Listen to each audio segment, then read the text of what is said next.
నమస్కారం, రేషియా టీవీ న్యూస్కి స్వాగతం. నా పేరు రాజు. హెడ్లైన్ చూద్దాం.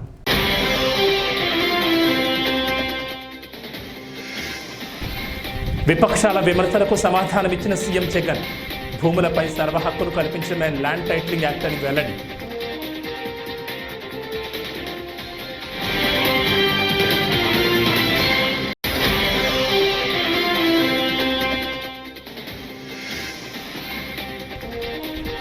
వైసీపీకి ఓటేస్తే ప్రజల ఆస్తులు గాల్లో దీపాలే. మండపేటలో పవన్ కళ్యాణ్ వ్యాఖ్య.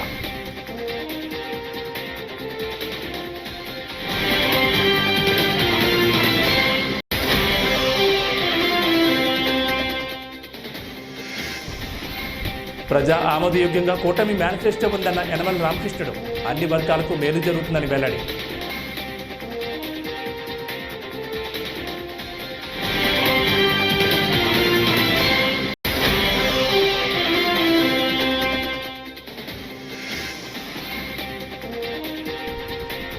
జగన్ను చంపేస్తానని చంద్రబాబు బహిరంగంగా వ్యాఖ్యానించిన బీజేపీ స్పందించలేదు. పోసాని కృష్ణమురళి ఫైర్.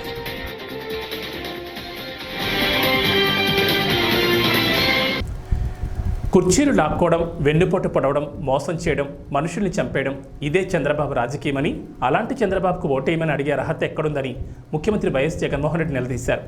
బాబు అనుకుంటే వైఎస్ జగన్ చనిపోడు, జగన్ను ప్రజలే రక్షించుకుంటారు, దేవుడు రక్షించుకుంటాడని పేర్కొన్నారు. ఈ ఎన్నికల్లో వైఎస్ జగన్కు ఓటేస్తే పథకాల కొనసాగింపు, అదే పొరపాటున చంద్రబాబుకు ఓటేస్తే పథకాల ముగింపు, మళ్లీ మోసపోవడం ఖాయన్నారు. ఈ ఎన్నికలు ఎమ్మెల్యే ఎంపీలను ఎన్నుకునేందుకు వేసే ఓటు కాదు. ఈ ఓటుతో మీ తలరాతలు మారుతాయి. రాబోయే 5 ఏళ్ల భవిష్యత్తును నిర్ణయించేవి ఈ ఎన్నికలు, పథకాల కొనసాగింపు నిర్ణయించేవే ఈ ఎన్నికలను తెలిపారు. ఎన్నికల ప్రచారంలో భాగంగా బుధవారం ఉదయం బొబ్బిలి మెయిన్ రోడ్ సెంటర్లో నిర్వహించిన రోడ్ షోలో పాల్గొని సీఎం వైఎస్ జగన్ ప్రసంగించారు.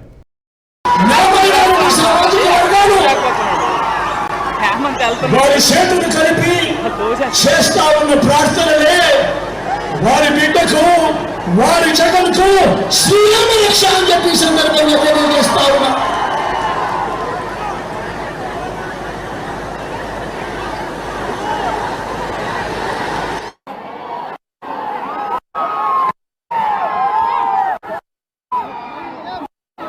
వారి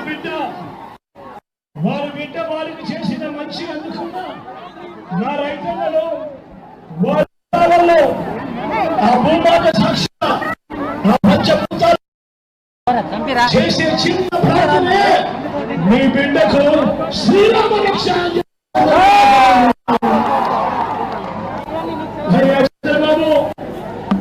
అయ్యా చంద్రబాబు, ఏ రోజు నీ జీవితంలో మంచి చేయలేదు. ఇదే సందర్భంగా నాకు ఉన్న మాటలు ఇప్పటికి కూడా రోజుకు వస్తా ఉన్నాయి. ఆ రోజు నా తండ్రి, ఆ మహావేశ, ఆ దివంగత వేశ, ఆ కోనసీమ జిల్లా మండపేటలో నిర్వహించిన వారాహి విజయబేరి సభకు జనసేనాని పవన్ కళ్యాణ్ హాజరయ్యారు. ఈ సందర్భంగా ఆయన ప్రసంగిస్తూ ల్యాండ్ టైటిలింగ్ యాక్ట్ను ప్రస్తావించారు. వైసీపీకి ఓటేస్తే ప్రజల ఆస్తులు గాల్లో దీపాలే అవుతాయని వ్యాఖ్యానించారు. మన ఆస్తి పత్రాలపై జగన్ హక్కేంటి, ఈ విషయాన్ని ప్రజలు నిలదీయాలని పిలుపునిచ్చారు. భారత పాస్పోర్ట్పై ప్రధాని మోడీ ఫోటో ఉండదని, ఏపీలో పట్టాదారు పాస్ పుస్తకాలపై జగన్ బొమ్మ ఎందుకని ప్రశ్నించారు. పట్టాదారు పాస్ పుస్తకాలపై ఏపీ ప్రభుత్వ రాజ్యముద్ర ఉండాలని పవన్ కళ్యాణ్ స్పష్టం చేశారు.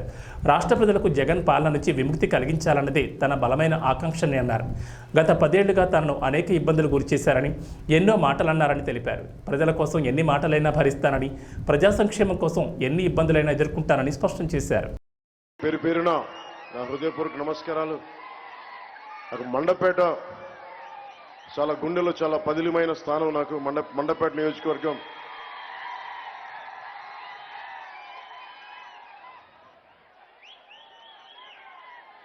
ఈరోజు మేడే సందర్భంగా